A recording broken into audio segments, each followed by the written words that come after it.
4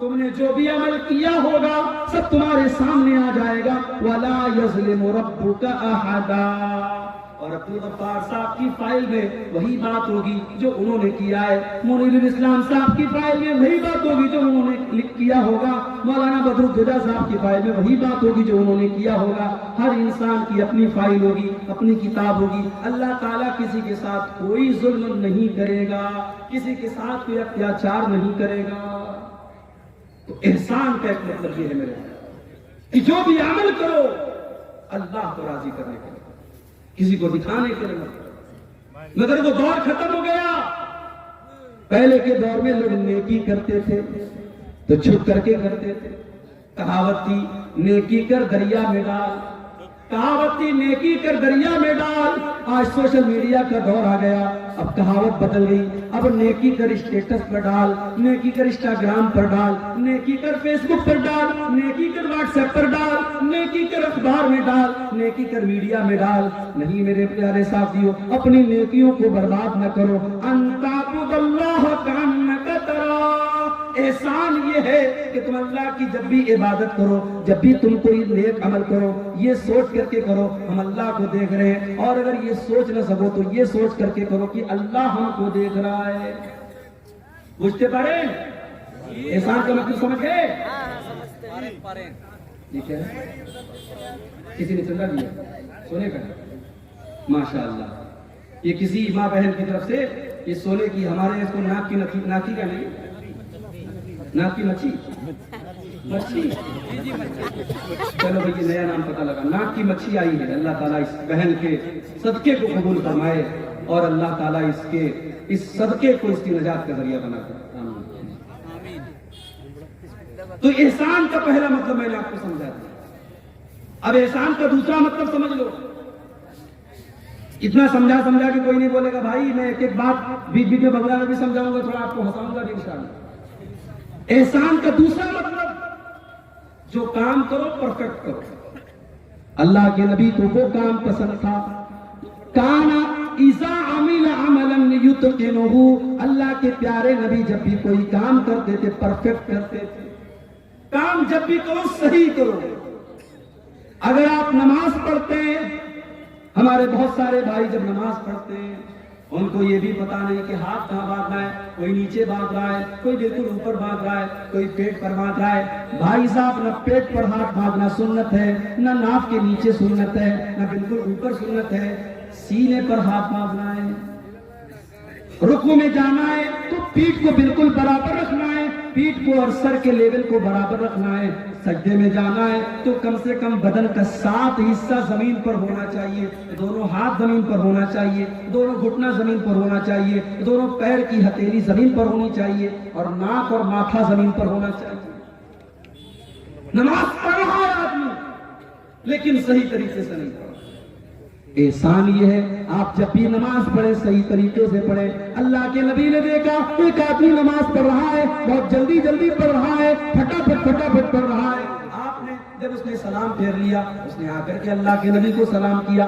آپ نے سلام کا جواب دیا اور آپ نے فرمایا ارجع فصلی فإنک لم تصلی. اے میرے بھائی جاؤ تم پھر سے نماز پڑھو, تم نے نماز نہیں پڑھی. صحابی پھر گئے, پھر سے نماز پڑھی, پھر آ کر کے سلام کیا.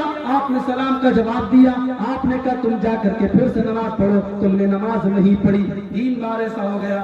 صحابی بولے اللہ کے نبی میں تو اپنی طرف سے اچھی نماز پڑھ رہا ہوں, مجھے نہیں پتا کہ اس سے اچھی کیسے پڑھی جاتی ہے. آپ نے نماز کا طریقہ بتایا.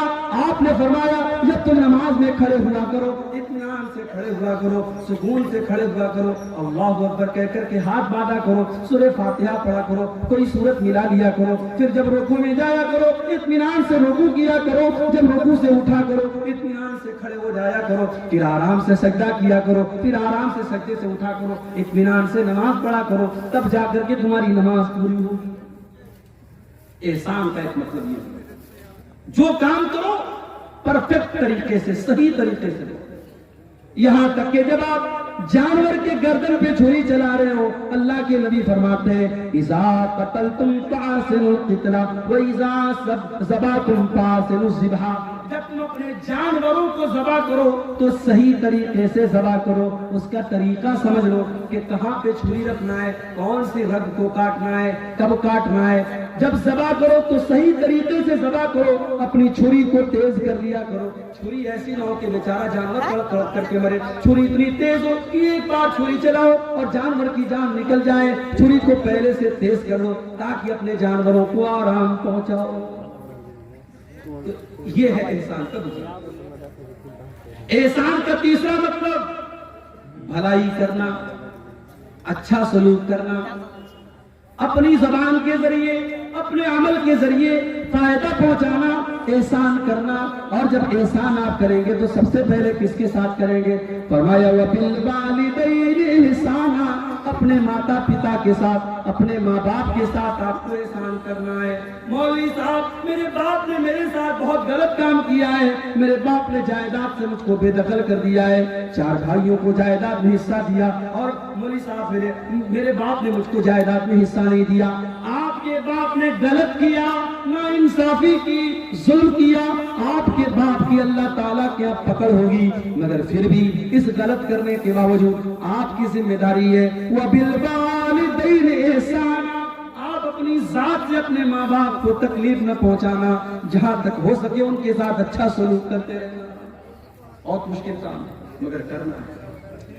رشتہ داروں کے ساتھ احسان کرنا، پڑوسیوں کے ساتھ احسان کرنا، اپنے آس پاس کے لوگوں کے ساتھ احسان کرنا، ہر مسلمان کے ساتھ احسان کرنے کی کوشش کرنا، تو اللہ کو احسان کرنے والے لوگ بہت پسند۔ آگے بڑھتے ہیں۔ دوسری چیز جو اللہ تعالیٰ کو بہت پسند ہے، بلا من اوفا بعہدہ واتقی، جو انسان اپنے وعدے کو پورا کرتا ہے اور اللہ سے ڈرتا ہے، متقی بن جاتا ہے، تقوی والا بن جاتا ہے، وہ کان کھول کر کے سن لے فَإِنَّ اللَّهَ يُحِبُّ الْمُتَّقِينَ، اللہ تعالیٰ کو تقوی والے لوگ بہت پسند ہیں۔ تقوی کس کو کہتے ہیں؟ تقوی کا ارتھ کیا ہے؟ تقوی کا مطلب کیا ہے؟ چلیے آپ کو بتا دیتا ہوں۔ تقوی کا مطلب یہ ہے کہ میرے اور گناہ کے بیچ میں ایک رکاوٹ آ جائے، ایک آڑ آ جائے کہ نہیں یار یہ گناہ کا کام ہے، میں نے کرنا۔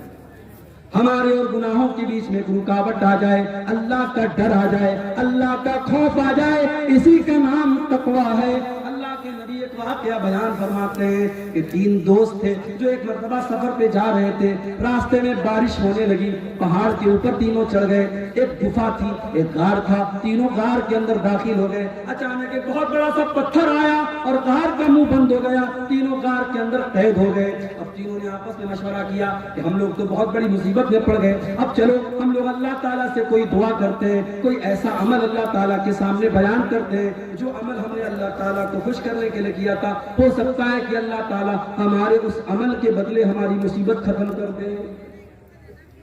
پتہ یہ چلا زندگی میں کچھ نیکیاں ایسی کر کے رکھو کہ جو صرف آپ کو پتا ہو اور اللہ کو پتا ہو، مصیبت پڑنے پر اور آزمائش آنے پر اللہ سے کہہ سکو کہ اے اللہ وہ نیکی میں نے صرف تیرے لیے کی تھی، اللہ کسی کو نہیں بتایا تھا، کوئی نہیں جانتا تھا، اس نیکی کا حوالہ آپ کے ساتھ۔ تینوں غار کے اندر پھنسے ہوئے ہیں، پہاڑ کی گفا کے اندر پھنسے ہوئے ہیں، اور تینوں اپنی اپنی نیکیوں کو بیان کر رہے ہیں۔ ان تینوں میں ایک آدمی کہتا ہے اے اللہ میری ایک چچازاد بہن تھی، میری چچا کی لڑکی تھی، اور میں اس سے بہت پیار کرتا تھا، بہت محبت کرتا تھا، میں اس سے بہت پیار کرتا تھا، میں اس کو پانا چاہتا تھا، اس کے ساتھ اپنی شہوت کو پوری کرنا چاہتا تھا، مجھے موقع نہیں مل رہا تھا۔ ایک مرتبہ ایسا ہوا کہ گاؤں میں سوکھا پڑ گیا، قحط سالی پڑ گئی، لوگ اناج کے دانے دانے کو ترسنے لگے۔ وہ چچازاد بہن، وہ چچا کی لڑکی میرے پاس آتی ہے اور مجھ سے مدد مانگتی ہے۔ میں کہتا ہوں میں تجھ کو 100 درہم دوں گا یا 100 دینار دوں گا۔ درہم کا بھی لفظ حدیث میں آتا ہے، دینار کا بھی لفظ حدیث میں آتا ہے۔ میں نے کہا میں تجھ کو 100 دینار دوں گا، شرط یہ ہے تجھے میرے ساتھ غلط کام کرنا پڑے گا، میری برسوں کی آرزو پوری کرنی پڑے گی، میری ہوس کو بجھانا پڑے گا۔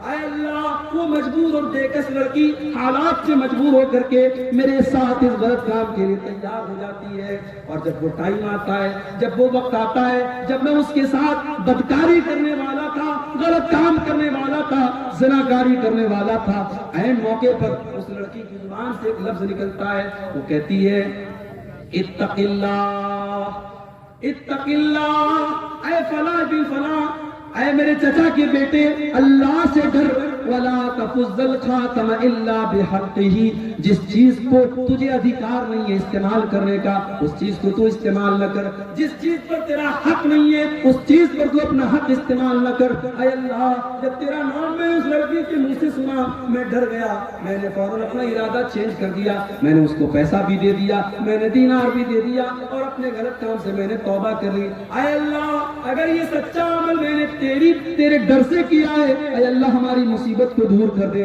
لمبی حدیث ہے, تینوں نے دعا کی, اللہ تعالیٰ نے مصیبت کو دور کر دیا.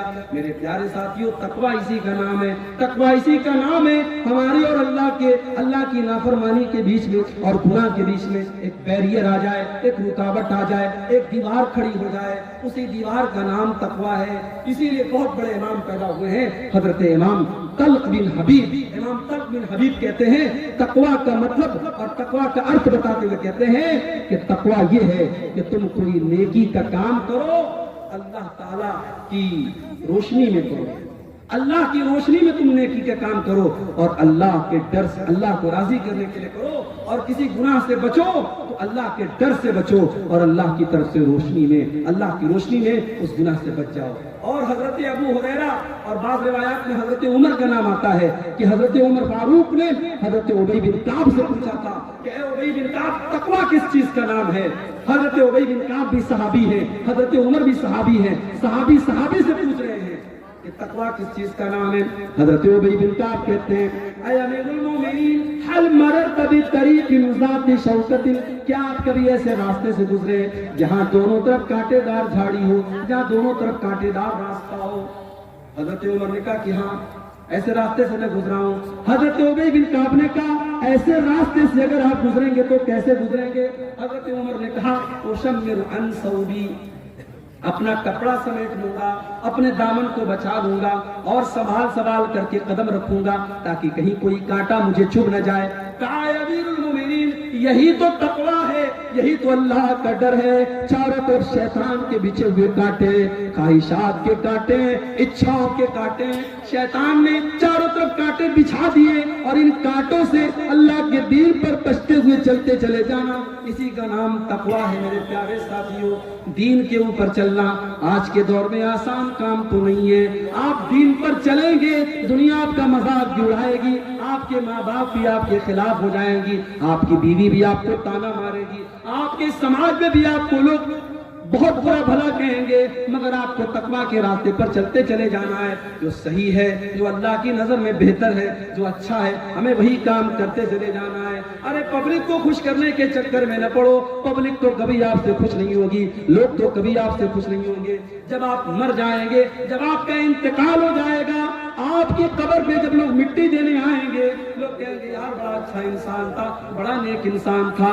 لوگ آپ کی تعریف آپ کی زندگی میں بہت مشکل سے کریں گے. میرے پیارے ساتھیوں, لوگوں کو خوش کرنے کے چکر میں نہ پڑنا, اللہ کو خوش کرنے کے چکر میں پڑنا. اسی لیے ایک مرتبہ حضرت معاویہ رضی اللہ تعالیٰ عنہ نے حضرت عائشہ کو خط لکھا اور کہا کہ اے اماں عائشہ, مجھے کوئی مختصر سی نصیحت کر دیجئے جو میرے کام آئے. تو حضرت عائشہ نے اللہ کے پیارے نبی کی حدیث لکھ کر کے بھیج دی. کہا اے امیر معاویہ, میں نے اللہ کے پیارے نبی کو یہ فرماتے ہوئے سنا ہے, من التمس رضا اللہ فی سخط الناس, جو انسان اللہ تعالیٰ کو راضی کرتا ہے, لوگوں کو ناراض کر کے اللہ کو راضی کر لیتا ہے, اللہ کو خوش کر لیتا ہے, ایسے انسان کے لیے اللہ تعالیٰ کافی ہو جاتا ہے, اللہ اس کی مدد کرتا ہے. وَمَنِ الْتَمَسَ سَخَطَ اللَّهِ بِرِضَى النَّاسِ, اور جو اللہ کو ناراض کر کے لوگوں کو خوش کرنے کے چکر میں پڑ جاتا ہے, اللہ ایسے بندے سے روٹھ جاتا ہے اور اللہ اس کو لوگوں کے حوالے کر دیتا ہے. تو تقویٰ یہ ہے میرے پیارے سے, لوگوں کی پرواہ مت کرو, اللہ کی پرواہ کرو, اللہ کا ڈر ہمارے دل میں پیدا ہو جائے, اسی کا نام تقویٰ ہے. اور اللہ کو متقی لوگ بہت پسند ہے. اور آگے بڑھیے, اللہ تعالیٰ کو ایسے لوگ بھی بہت پسند ہیں جو توبہ کر لیتے ہیں, جو گناہ کرنے کے بعد, غلط غلطی کرنے کے بعد ان کے دل میں یہ احساس پیدا ہوتا ہے کہ میں نے غلط کام کیا ہے. آپ گاڑی چلا رہے ہیں, لابھا اسٹیشن آپ کو جانا ہے, غلطی سے آپ نے مالدہ والا شمسی والا راستہ پکڑ دیا. راستے میں احساس ہوا کہ یار میں نے غلط ٹریک پکڑ لیا, آپ نے گاڑی کو گھما دیا, یو ٹرن لے لیا. عربی میں یو ٹرن لینے کو توبہ کہا جاتا ہے. اللہ کے دین سے آپ ہٹ گئے, کوئی گناہ کا کام آپ نے کیا, اچانک آپ کو احساس ہوا کہ میں نے غلط کیا. جہاں آپ کو احساس ہوا آپ نے اپنا راستہ فوراً چینج کر لیا, آپ نے گناہ کو چھوڑ دیا, اسی کا نام توبہ ہے. اور اللہ قرآن میں کہتا ہے ان اللہ یحب التوابین, وہ لوگوں اللہ تعالیٰ توبہ کرنے والوں سے محبت کرتا ہے. ایک بات بولوں, ہم انسان ہیں, ہم فرشتے نہیں ہیں. کوئی جتنا بھی نیک انسان اور متقی انسان ہے, اگر وہ یہ کہتا ہے کہ میں نے کبھی گناہ نہیں کیا, جھوٹ بول رہا ہے. ہر انسان کے دامن پہ دو چار دھبے موجود ہیں میرے بھائی. یہ الگ بات ہے کسی کے دامن کے دھبے نظر آ رہے ہیں اور کسی کے دامن کے دھبوں پر اللہ تعالیٰ نے پردہ ڈال کے رکھا ہے, لیکن ہر انسان گنہگار ہے. گناہ کا ہونا یہ بڑی بات نہیں ہے, گناہ کا ہو جانا یہ کوئی بہت بڑی بات نہیں ہے. گناہ کے ہونے کے بعد دل میں اگر یہ فیلنگ آ رہی ہے, یہ احساس ہو رہا ہے کہ ہم نے غلط کام کیا ہے, اور آدمی توبہ کر لیتا ہے, تو ایسے لوگوں اللہ تعالیٰ کیا کامیاب ہو جائیں گے. اللہ نے فرمایا والذین اذا فعلوا فاحشۃ او ظلموا انفسهم ذکروا اللہ. میرے نیک بندے وہ ہیں, میرے جنتی بندے وہ ہیں, جب ان سے کوئی غلط کام ہو جاتا ہے, کوئی گناہ کا کام ہو جاتا ہے, جب وہ اپنی جان کے اوپر ظلم کر لیتے ہیں, ذکر اللہ, وہ اللہ تعالیٰ کو یاد کرتے ہیں, فاستغفروا لذنوبہم, اور اپنے گناہ کی معافی مانگتے ہیں, اللہ سے اپنے گناہ سے توبہ کرتے ہیں, استغفار کرتے ہیں. وَمَن يَغْفِرُ الذُّنُوبَ إِلَّا اللَّهُ, اور اگر اللہ تعالیٰ معاف نہیں کرے گا تو کون کرے گا؟ اگر اللہ نہیں کرے گا تو کون کرے گا؟ وَلَمْ يُصِرُّوا عَلَىٰ مَا فَعَلُوا وَهُمْ يَعْلَمُونَ, اور اللہ کے نیک بندے گناہ کے اوپر جمے نہیں رہتے, گناہ کے اوپر ڈٹے نہیں رہتے. گناہ کے اوپر کبھی ڈٹنے کی کوشش کرو, کبھی گناہ پر ڈٹائی مت کرو میرے پیارے ساتھی. اگر گناہ ہو گیا, غلطی ہو گئی, اللہ کی نافرمانی ہو گئی, تو ابلیس والا طریقہ مت کرو. ابلیس کا طریقہ کیا تھا؟ ابلیس نے غلط کام بھی کیا, اور جب اللہ تعالیٰ نے کہا کہ تو نے سجدہ کیوں نہیں کیا آدم کو, تو ابلیس نے ڈھٹائی سے کام کیا. ابلیس نے کہا میں کیوں سجدہ کروں, میں بہتر ہوں آدم سے, تو نے آدم کو مٹی سے بنایا, مجھے آگ سے بنایا, میں کیوں سجدہ کروں آدم کو. ابلیس نے گناہ بھی کیا, اور گناہ کرنے کے بعد اپنے گناہ کی دلیل بھی دینے لگا, اور گناہ کے اوپر ڈٹ گیا. ابلیس کا طریقہ مت اپنائیے, آدم کا طریقہ اپنائیے. آدم علیہ السلام سے غلطی ہو گئی, ان کو احساس ہوا کیا میں نے بہت بڑا گناہ کر دیا. انہوں نے اللہ کی بارگاہ میں توبہ کی, ہمارے باپ آدم نے بھی کی, اور ہماری ماں حوا نے بھی کی. ربنا ظلمنا انفسنا وان لم تغفر لنا وترحمنا لنكونن من الخاسرین. اے ہمارے پروردگار, ہم نے اپنی جان کے اوپر بہت ظلم کر لیا, بہت غلطی کر لی. اے اللہ, اگر تو نے نہیں بخشا اور تو نے رحم نہیں کیا تو ہم خسارہ اٹھانے والوں میں سے ہو جائیں گے. تو توبہ کرنے والے اللہ تعالیٰ کو بہت پسند. اور آگے بڑھیے, اللہ تعالیٰ کو پاک صاف لوگ بھی بہت پسند ہیں. پاک صاف, پاک صاف بجھتے پا رہے ہیں, سمجھ رہے پاک صاحب کس کو کہتے ہیں؟ جو ہر اعتبار سے پاک رہتا ہو, شریر بھی پاک, آتما بھی پاک, ظاہر بھی پاک اور باطن بھی پاک, جسم بھی پاک اور روح بھی پاک. اللہ کو پاک لوگ بہت پسند ہیں. عورتوں کو جو پیریڈ آتا ہے, صحابہ نے اللہ کے نبی سے پوچھا کہ اللہ کے نبی جب عورتیں پیریڈ میں ہوں تو کیا ہم ان کے ساتھ کھانا کھا سکتے ہیں کہ نہیں, ان کے ساتھ اٹھ بیٹھ سکتے ہیں کہ نہیں, ان کے شریر کو ٹچ کر سکتے ہیں کہ نہیں؟ اللہ نے قرآن کی آیت نازل کر دی, وَيَسْأَلُونَكَ عَنِ الْمَحِيضِ, اے نبی لوگ آپ سے سوال کرتے ہیں عورتوں کے پیریڈ کے بارے میں. قُلْ هُوَ أَذًى, آپ بتا دیجئے کہ وہ عورتوں کے لیے تکلیف کا ٹائم ہوتا ہے, وہ عورتوں کے لیے تکلیف کا ٹائم ہوتا ہے. فَاعْتَزِلُوا النِّسَاءَ فِي الْمَحِيضِ, جب پیریڈ کا ٹائم آ جائے تو عورتوں سے دور رہنا. دور رہنے کا مطلب یہ ہے ان سے سمبند نہیں بنانا، ان سے تعلق قائم مت کرنا. فَإِذَا تَطَهَّرْنَا، جب ان کا پیریڈ ختم ہو جائے، وہ پاک ہو جائیں، وہ غسل کر لیں. فَأْتُوهُنَّ مِنْ حَيْثُ أَمَرَكُمُ اللَّهُ. تو اے مسلمانوں، اب تم اپنی بیوی سے ملاقات کر سکتے ہو اس طریقے سے جس طریقے سے اللہ تعالیٰ نے تم کو حکم دیا ہے. اس کے بعد فرمایا کہ ان اللہ یحب التوابین ویحب المتطہرین. اللہ تعالیٰ کو توبہ کرنے والے لوگ پسند ہیں اور اللہ تعالیٰ کو پاک صاف لوگ پسند ہیں. پاک صاف لوگ پسند ہیں. غیر مسلم کو کھڑا ہو کے پیشاب کرتا ہے، پیٹ کی زپ کھولا، پیشاب کیا، پیٹ کی زپ بند، کام ختم. پیشاب کہاں پڑا؟ شریر پہ پڑا، ہاتھ میں پڑا، پیر پہ پڑا، کپڑے پہ پڑا، کوئی مطلب نہیں. مسلمان کہیں بھی چلا جائے وہ یا تو پانی تلاش کرے گا، پانی نہیں ہے کنکر پتھر تلاش کرے گا. بغیر استنجا کیے، بغیر پاکی اور صفائی کیے وہ پیشاب نہیں کرے گا. اور یہی فرق ہے ہمارے اور دوسروں کے بیچ میں. ہمارے نبی نے ہمیں پیشاب اور پاخانہ کرنے کے آداب بھی بتائے ہیں، استنجا کرنے کے آداب بھی بتائے ہیں، کیسے استنجا کرنا ہے اور کیسے نہیں کرنا ہے. صفائی ستھرائی ہمارے دین کی. جمعہ کے دن تو غسل کرنا واجب ہے، ضروری ہے، کمپلسری ہے. اکثر علماء کہتے ہیں حدیث کے جو الفاظ ہیں کہ جمعہ کے دن غسل کرنا واجب ہے، اس لیے بلا کسی مجبوری کے اور بلا کسی بیماری کے جمعہ کے دن گنجائش نہیں ہے. جمعہ کے دن تو ہر حال میں آپ کو غسل کرنا. ناپاک ہو گئے آپ، بیوی سے ملاقات آپ نے کر لی، اب شریعت کہہ رہی ہے آپ قرآن نہیں چھو سکتے، آپ نماز نہیں پڑھ سکتے، پہلے جا کر کے غسل کیجئے، پاکی حاصل کیجئے، اس کے بعد آپ نماز. میرے پیارے ساتھیوں، ہمارے دین سے زیادہ پاکی صفائی آپ کو کہاں ملے گی؟ ہمارے دین میں سب سے اہم عبادت نماز ہے اور نماز کے لیے پاکی کا ہونا ضروری ہے. اگر پانی کے ذریعے پاکی ہو رہی ہے بہت اچھی بات ہے. اگر پانی اویلیبل نہیں ہے، اگر پانی نہیں مل رہا ہے، اللہ تعالیٰ قرآن میں کہتا ہے فَتَيَمَّمُوا صَعِيدًا طَيِّبًا. اگر پانی نہیں مل رہا ہے یا تم بیمار ہو رہے ہو اور پانی کا استعمال کرنے سے اور زیادہ بیمار ہونے کا ڈر ہے تو تم تیمم کر لیا کرو، پاک مٹی کے ذریعے پاکی حاصل کر لیا کرو. تو اسلام کے اندر پاکی کی بڑی اہمیت ہے.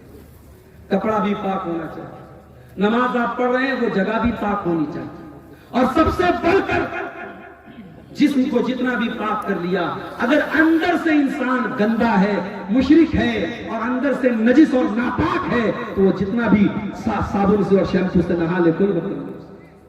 اسی لیے قرآن کہتا ہے انما المشرکون نجس، مشرک لوگ ناپاک ہیں. فلا یقربوا المسجد الحرام، جو مشرک ہے وہ ہماری مسجد کے قریب نہ آئے، وہ خانہ کعبہ کے قریب نہ آئے. اے اللہ، وہ تو صابن سے نہاتا ہے، وہ تو شیمپو سے نہاتا ہے. اللہ نے فرمایا اس کا شریر تو پاک ہے، اس کا جسم تو پاک ہے، مگر جو اللہ کے علاوہ کسی غیر کے در پہ جا کے سر جھکا رہا ہے اس کا شریر تو پاک ہے لیکن اس کی روح ناپاک ہے، وہ اندر سے ناپاک ہے. ایسا آدمی میرے خانہ کعبہ کے قریب نہ آئے. تو اپنے عقیدے کو بھی پاک کرو. ابھی کچھ دنوں پہلے میرا ایک پروگرام تھا بریلی میں. بریلی یو پی کے اندر ایک جگہ ہے اور وہاں کی دو چیزیں بڑی مشہور ہیں. ایک تو بریلی کا پاگل خانہ بہت مشہور ہے، اور دوسرے بریلی کا کے اندر ایک درگاہ ہے. ایک بریلوی عالم تھے، ان کا نام تھا مولانا احمد رضا خان بریلوی. تو ان کی قبر ہے وہاں، ان کو اعلیٰ حضرت کہا جاتا ہے. تو جب میں بریلی گیا تو وہاں کے نوجوانوں نے کہا کہ مولانا چلیے آپ کو اعلیٰ حضرت کی قبر پہ لے کے چلیں. میں نے کہا چلو دیکھتے ہیں. میں بھی تھوڑا سا اس طریقے کی جگہوں پر جا کے چیک کرتا ہوں کیا کیا ہوتا ہے. گیا میں.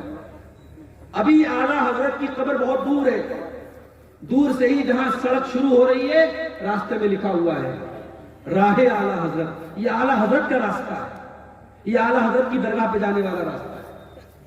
بہرحال میں گیا اندر. جیسے جیسے میں اندر جا رہا ہوں، چادر کی دکانیں، پھول مالا کی دکانیں، ٹوپی کی دکان، گھڑی بھی مل رہی ہے تو گھڑی کے اوپر اعلیٰ حضرت کا نشان ہے. کیلنڈر مل رہا ہے، کیلنڈر پر اعلیٰ حضرت کا نشان. ٹوپی مل رہی، ٹوپی پر اعلیٰ حضرت کا نشان. جب میں قبر کے پاس پہنچا یا مزار کہہ لیجئے، مزار کے پاس پہنچا تو دیکھا کہ ایک طرف مردوں کی بھیڑ ہے، ایک طرف عورتوں کی بھیڑ ہے، اندر لوگ جا رہے ہیں، اور اندر جانے کے بعد لوگ ایسے ہاتھ مار کے جیسے ہم نماز میں کھڑے ہوتے ہیں قبر کے پاس کھڑے ہو رہے ہیں اور اعلیٰ حضرت سے جو ہے دعا مانگ رہے ہیں. اس کے بعد پیچھے پیر واپس آ رہے ہیں. سوچو میرے بھائی، مسجد میں آدمی جاتا ہے تو سیدھے سیدھے جاتا ہے، سیدھے سیدھے چل کے آتا ہے، مگر کسی بزرگ کی قبر پہ جا رہا ہے، اس کی اتنی عزت کر رہا ہے، اس کا اتنا احترام کر رہا ہے کہ سیدھے اگر جا رہا ہے تو پھر الٹے ادھر پیٹ کر کے نہیں آتا ہے، بلکہ ویسے ہی لوٹتا ہے تاکہ بزرگ کی بے حرمتی نہ ہو جائے، ان کی بے عزتی نہ ہو جائے. یہ منظر میں نے دیکھا، مجھے قرآن کی آیت یاد آئی، ان اللہ یحب التوابین وَيُحِبُّ الْمُتَطَّہِرِينَ. اللہ تعالیٰ پاک لوگوں سے محبت کرتا ہے.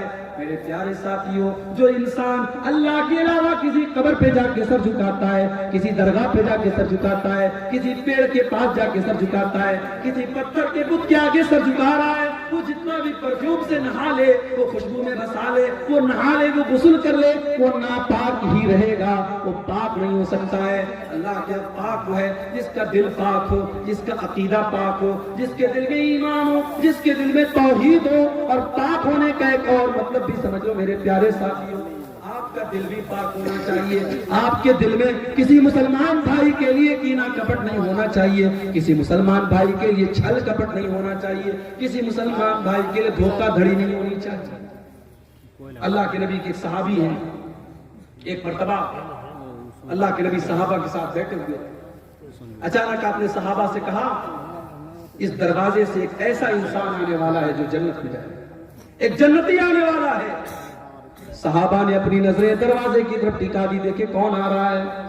صحابہ نے دیکھا کہ ایک انصاری صحابی وضو کر کے چلے آ رہے ہیں اور داڑھی سے وضو کا پانی ٹپک رہا ہے اور ہاتھوں میں جوتا چپل لے کے چلے آ رہے ہیں. صحابہ نے سوچا چلو ہوگی ان کے اندر کوئی خاص بات. دوسرا دن پھر آیا، پھر اللہ کے نبی نے فرمایا ایک جنتی آدمی آنے والا ہے. وہی سیم صحابی اسی سیم کنڈیشن میں ہاتھوں میں جوتا چپل لے کے اور وضو کر کے چلے آ رہے ہیں، داڑھی سے وضو کا پانی ٹپک رہا ہے. 3 دن تک لگاتار ایسا ہوتا ہے. ایک صحابی کہتے ہیں میں پتہ لگانے کے لیے اس انصاری صحابی کے پیچھے پیچھے گیا. جب وہ اپنے گھر میں جانے لگے، میں نے کہا میرے انصاری بھائی، میرے باپ سے جھگڑا ہو گیا ہے اور میں نے قسم کھائی ہے میں 3 دن تک اپنے باپ کے گھر میں نہیں جاؤں گا. اے میرے انصاری بھائی، کیا 3 دن تک آپ مجھے اپنا مہمان بنا لیں گے؟ کیا اپنے ساتھ اپنے گھر میں رکھیں گے؟ انصاری صحابی نے کہا کوئی بات نہیں، آپ 3 دن تک میرے مہمان بن جائیں. میری پیاری ماں بہنوں، آج گھر میں مہمان آتا ہے، بہت ساری عورتوں کے پیشانی پر بل پڑ جاتا ہے، بہت ساری عورتوں کے ماتھے پر بل آ جاتا ہے. یہ مہمان کہاں سے آ گئے، یہ مصیبتیں کہاں سے آ گئیں؟ شاعر کہتا ہے اللہ میرے رزق کی برکت نہ چلی جائے، اللہ میرے رزق کی برکت نہ چلی جائے، 2 روز سے گھر میں کوئی مہمان نہیں ہے. مہمان برکت لے کے آتا ہے. مہمان اگر آپ کے گھر میں آیا ہے، اس کی بے عزتی نہ کرنا، اس کی توہین نہ کرنا، اس کی خدمت میں کمی نہ کرنا. اگر کرو گے تو یہ بھی ایمان کی کمی کی نشانی ہے. انصاری صحابی نے ایک بار جا کر کے اپنی بیوی سے نہیں پوچھا کہ کھانا بنا ہے کہ نہیں بنا ہے، کتنا بنا ہے، اناج گھر میں ہے کہ نہیں، تیل گھر میں ہے کہ نہیں. صحابہ کرام کے مکانات بڑے چھوٹے چھوٹے تھے مگر دل بہت بڑا تھا. انصاری صحابی نے 1 منٹ سوچے بغیر کہا کہ اے میرے بھائی کوئی بات نہیں، آپ آ جائیے میرے گھر میں، آپ مہمان بن جائیے. صحابی گئے، 3 دن تک انصاری صحابی کے گھر رہے اور 3 دن جب انہوں نے گزارا تو دیکھا کہ جتنی نماز ہم پڑھتے ہیں وہ بھی پڑھتے ہیں، جتنی نیکی ہم کرتے ہیں وہ بھی کرتے ہیں، کوئی خاص بات نہیں ہے، کوئی اسپیشل بات نہیں ہے. جب 3 دن گزر گیا، انہوں نے کہا کہ میرے انصاری بھائی دیکھیے، میرا مقصد یہ جاننا تھا کہ آپ کے اندر ایسی کون سی اسپیشل چیز ہے کہ اللہ کے نبی نے آپ کو لگاتار 3 دن تک جنتی کہا ہے. میں نے 3 دن تک آپ کے گھر میں رہ کر کے دیکھا، آپ کے اندر کوئی اسپیشل چیز تو مجھے نظر نہ آئی. اب آپ بتا دیجئے کون سی خاص بات آپ کے اندر ہے. انصاری صحابی نے کہا دیکھو میرے بھائی، میرے اندر ایسی کوئی خاص بات نہیں ہے، جو ہے وہ تم نے دیکھ لیا، لیکن ایک چیز میرے اندر ہے، لا اجد فی قلبی غشا لأحد من المسلمین، میں اپنے دل میں کسی مسلمان کے ساتھ فراڈ نہیں رکھتا، اپنے دل میں کسی مسلمان کے لیے کینہ نہیں رکھتا، کسی مسلمان کے لیے چھل کپٹ نہیں رکھتا، ولا احسد احدا علی نعمت، اور اگر میرے کسی مسلمان بھائی کو اللہ تعالیٰ نے کسی نعمت سے نوازا ہے، پیسہ دے دیا، دولت دے دیا، عزت دے دیا، شہرت دے دیا، میں کسی مسلمان سے حسد نہیں کرتا۔ آج سماج کو دیکھ لو، بھائی بھائی سے حسد کر رہا ہے، بھائی بھائی سے حسد کر رہا ہے، پڑوسی پڑوسی سے حسد کر رہا ہے، ساڑو ساڑو سے حسد کر رہا ہے، رشتہ دار سے حسد کر رہا ہے۔ میرے پیارے ساتھیوں، اللہ تعالیٰ کو پاک صاف لوگ پسند ہیں۔ اگر آپ چاہتے ہیں اللہ آپ سے محبت کرے، اپنے دل کو چھل کپٹ سے پاک کر لو، اپنے دل کو حسد سے پاک کر لو، اور آگے بڑھو۔ اللہ کو ایک اور چیز بہت پسند ہے، اور وہ چیز کیا ہے؟ وہ چیز ہے توکل کرنا، اللہ کے اوپر وشواس کرنا، اللہ کے اوپر بھروسہ کرنا۔ اللہ نے فرمایا فَإِذَا عَزَمْتَ فَتَوَكَّلْ عَلَى اللَّهِ إِنَّ اللَّهَ يُحِبُّ الْمُتَوَكِّلِينَ۔ اے نبی، جب آپ کسی کام کا فیصلہ کیجئے تو اللہ کے اوپر بھروسہ کر لیجئے۔ اللہ تعالیٰ کو ایسے لوگ پسند ہیں جو اللہ کے اوپر بھروسہ کرتے ہیں۔ آپ لوگ کرتے کہ نہیں بھروسہ اللہ تعالیٰ کو؟ بولیں بھائی،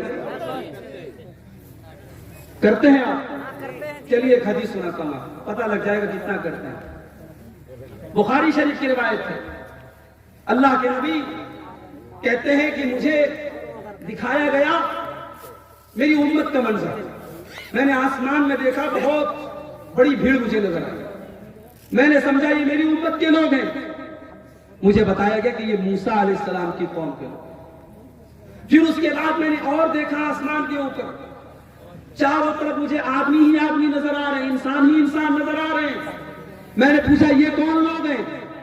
جواب میرا یہ آپ کی امت کے لوگ ہیں، یہ آپ کی امت کے لوگ ہیں، یہ مسلمان لوگ ہیں۔ اور یہ جتنی بھیڑ آپ کو نظر آ رہی ہے، اس میں 70,000 ایسے لوگ ہیں جو بغیر حساب کے اور بغیر عذاب کے جنت میں جائیں گے۔ ان سے کوئی حساب نہیں لیا جائے گا، ان کو 1 منٹ کے لیے عذاب بھی نہیں لیا جائے گا، ان کو ڈائریکٹ جنت میں ڈالا جائے گا۔ اتنا بیان کیا، اللہ کے نبی نے چلے گئے۔ اب صحابہ کرام آپس میں چرچا کرنے لگے، ڈیبیٹ کرنے لگے، بحث کرنے لگے، گفتگو کرنے لگے کہ وہ 70,000 کون لوگ ہوں گے جو بغیر حساب کے اور بغیر عذاب کے ڈائریکٹ جنت میں جائیں گے۔ کچھ صحابہ نے کہا یہ وہ لوگ ہوں گے جو ایمان کی حالت میں پیدا ہوئے، جنہوں نے زندگی میں کبھی شرک نہیں کیا۔ صحابہ نے سوچا ہم لوگ تو پہلے شرک کرتے تھے، پہلے گناہ کا کام کرتے تھے، ہم تو نہیں ہو سکتے، ہماری آنے والی نسلیں ہو سکتی ہیں، ہماری اولاد ہو سکتی ہے۔ کچھ صحابہ نے کہا کہ نہیں نہیں، یہ وہ لوگ ہیں جو اللہ کے نبی کے صحابی ہیں، جو اللہ کے نبی کے ساتھی ہیں، جنہوں نے نبی کا ساتھ دیا ہے۔ صحابہ کرام اپنے اپنے وچار کو پیش کر دیا۔ اتنے میں اللہ کے نبی واپس نکلے۔ آپ نے پوچھا کیا بات ہے، کس بات پر اتنی بحث ہو رہی ہے، آپ لوگوں کی چرچا کا وشے کیا ہے؟ صحابہ نے کہا اللہ کے نبی ابھی آپ نے بیان کیا 70,000 مسلمان جنت میں ڈائریکٹ جائیں گے بغیر حساب کے، بغیر عذاب کے۔ اے اللہ کے نبی ہم جاننا چاہتے ہیں وہ کون لوگ ہیں؟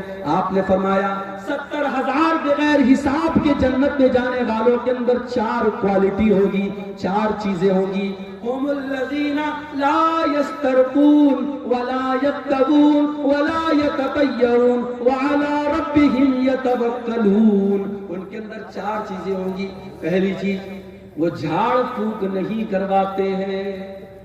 جھاڑ پھونک دعا پڑھ کر کے جھاڑ پھونک کرنا، دعا پڑھ کے کسی کو پھونکنا، دم کرنا، اس کو جھاڑ پھونک بولتے ہیں۔ اب جھاڑ پھونک 2 طرح کا ہوتا ہے، ایک صحیح ایک غلط ہے۔ صحیح کیا ہے؟ قرآن کی آیتوں کو پڑھ کے دم کرنا، نبی کی سکھائی گئی دعاؤں کو پڑھ کے دم کرنا، یہ صحیح ہے۔ غلط کیا ہے؟ کچھ عطا پتہ نہیں الٹی سیدھی چیزیں پڑھ کے دم کرنا، کوئی انتر منتر جنتر تنتر منتر پڑھ کے دم کرنا، یہ غلط ہے۔ اور آج بہت سارے ڈھونگی لوگ ہیں مارکیٹ کے اندر. بچے کو نظر لگ گئی, ہمارے گاؤں کی عورتیں جاتی ہیں, پتا ہے اس انسان کے پاس کوئی نالج نہیں ہے, کوئی علم نہیں ہے, ڈھونگی ایک نمبر کا ہے, ناٹک باز ایک نمبر کا ہے, بچے کو لے کے جاتی ہے اوپر کر کے وہ دم کر دیتا ہے اور یہ سمجھیے صاحب میرا بچہ ٹھیک ہو گیا, اور اس بابا کی عقیدت ان کے دل میں اتر جاتی ہے. یاد رکھو میرے بھائی, دم کرنا اور جھاڑ پھونک کرنا اگر قرآن سے ہو رہا ہے اور نبی کی دعاؤں سے ہو رہا ہے تب تو جائز ہے, اور اگر حرام چیزوں سے ہو رہا ہے تو ناجائز ہے. اور جو 70,000 لوگ بغیر حساب کے جنت میں جائیں گے ان کی پہچان یہ ہوگی کہ وہ جھاڑ پھونک کرواتے ہی نہیں ہوں گے. کیا مطلب یہ کہ وہ خود سیکھتے ہوں گے. ایک ہوتا ہے کہ آپ ڈاکٹر کے پاس جا کے علاج کرواتے ہیں, اور ایک یہ ہوتا ہے کہ آپ خود علاج کرنا سیکھ لیتے ہیں. آپ نبی کی دعاؤں کو سیکھ لیجئے, آپ قرآن کی آیتوں کو سیکھ لیجئے. بچے کو نظر لگ جائے, بچہ بیمار ہو جائے, بڑا سمپل طریقہ آپ کو بتا رہا ہوں, کچھ نہیں کرنا ہے, سورہ فاتحہ پڑھ کے دم کرو. 7 بار سورہ فاتحہ پڑھ لو. علامہ ابن تیمیہ نے لکھا ہے, علامہ ابن قیم نے لکھا ہے کہ سورہ فاتحہ کے اندر بہت ساری بیماریوں سے شفا ہے. 7 مرتبہ سورہ فاتحہ آپ نے پڑھ لی, اور سورہ فلق اور سورہ ناس, قل اعوذ برب الفلق اور قل اعوذ برب الناس, یہ پڑھ کے آپ دم کر دیجیے. اسی طریقے سے اللہ کے نبی نے ایک دعا سکھائی, اعوذ بکلمات اللہ التامہ من کل شیطان وہامہ ومن کل عین لامہ. اے میرے بچے, میں تجھ کو اللہ کی پناہ میں دے رہا ہوں ہر شیطان سے, ہر مصیبت سے اور ہر بری نظر سے. یہ دعا پڑھ کے دم کر دو, بچے کو کوئی نظر نہیں لگے گی, نظر لگی ہوگی تو بچہ ٹھیک ہو جائے گا. اب آج کے دور میں چونکہ فاسٹ فوڈ کا زمانہ ہے, ہر انسان کو ریڈی میڈ چیزیں چاہیے, تو ہم کیا کرتے ہیں, ہم دعاؤں کو سیکھتے نہیں ہیں, ہم مولوی صاحب سے جا کے دم کرواتے ہیں. اللہ کے نبی نے فرمایا اگر بغیر حساب کی جنت میں جانا ہے تو جھاڑ پھونک کروانا مت سیکھو, کرنا سیکھو. بچہ بیمار ہے, بیوی بیمار ہے, بیٹی بیمار ہے, خود پڑھ کے دم کر لو, دوسرے سے کرانے کی نوبت نہ آئے. یہ پہلی پہچان ہے. اور دوسری پہچان ولا یتمون, اور اپنے بدن کو دغواتے نہیں ہیں. پہلے کے دور میں علاج کا ایک طریقہ تھا کہ جہاں زخم ہوتا تھا وہاں پہ آگ سے اس کو داغ دیتے تھے, آگ کے ذریعے اس کو داغ کر کے علاج کرتے تھے. جائز ہے مگر بہتر نہیں ہے. اللہ کے نبی نے کہا 70,000 جو بغیر حساب کے جنت میں جائیں گے وہ اپنے بدن کو دغواتے نہیں ہیں. ولا یتطیرون, اور وہ کسی چیز سے بدشگونی نہیں لیتے, کسی چیز کو منحوس نہیں سمجھتے. جیسے بعض لوگ کیا ہوتے ہیں, 3 تاریخ کو شادی نہیں کرتے, 13 تاریخ کو شادی نہیں کرتے, 23 تاریخ کو شادی نہیں کرتے. بعض لوگ محرم میں شادی نہیں کرتے. بعض لوگ گاڑی چلا رہے ہیں, سامنے سے بلی گزر گئی تو بریک مار دیتے ہیں, نہیں صاحب بلی نے راستہ کاٹ دیا. تو یہ ساری چیزیں بدشگونی ہیں, اور اسلام کے اندر بدشگونی حرام ہے. میرے پیارے ساتھیوں, اسلام کے اندر کوئی بھی چیز, کوئی بھی جگہ, کوئی بھی انسان سے شگون لینا, برا شگون لینا یہ جائز نہیں ہے. اللہ کے وہ 70,000 بندے جو بغیر حساب کے جنت میں جائیں گے وہ کسی چیز سے بدشگونی نہیں لیتے. وَعَلَىٰ رَبِّهِمْ يَتَوَكَّلُونَ, وہ 70,000 لوگ اللہ تعالیٰ کے اوپر بھروسہ کرتے ہیں, اللہ کے اوپر وشواس کرتے ہیں, اللہ کے اوپر یقین رکھتے ہیں. تو یہ 4 چیزیں اگر ہم اپنے اندر پیدا کر لیں تو ہم ان خوش نصیب لوگوں میں شامل ہو سکتے ہیں جن کو بغیر حساب کے اللہ تعالیٰ جنت میں داخل کرے گا. تو اللہ کو توکل کرنے والے, اللہ کے اوپر بھروسہ کرنے والے لوگ بہت پسند ہے. اور یہاں ایک بات میں اور بتا رہا ہوں, آپ بیمار ہو گئے, آپ بیمار ہو گئے, اب آپ کے پاس 2 راستہ ہے. ایک راستہ یہ ہے کہ آپ ڈاکٹر کے پاس جائیں, علاج کروائیں, اور ایک راستہ ہے صاحب ہم ڈاکٹر کے نہیں جائیں گے, ہم علاج نہیں کروائیں گے, ہمیں بیماری اللہ دیتا ہے, اللہ ہی ٹھیک کرے گا. اگر یہ سوچ کر کے آپ ڈاکٹر کے یہاں نہیں جاتے ہیں تو یہ توکل نہیں ہے, یہ غلط ہے, یہ حرام ہے. شریعت یہ کہتی ہے آپ ڈاکٹر کے یہاں جائیں گے, آپ علاج کروائیں گے, لیکن ہاں آپ یہ عقیدہ رکھیں گے کہ ڈاکٹر سے ہم علاج تو کروا رہے ہیں, ہم انجیکشن تو لے رہے ہیں, ہم آپریشن تو کروا رہے ہیں, ہم میڈیسن تو لے رہے ہیں, مگر اس دوا کے اندر, اس انجیکشن کے اندر, اس ڈاکٹر کے علاج کے اندر شفا پیدا کرنے والا اللہ ہے. اللہ چاہے گا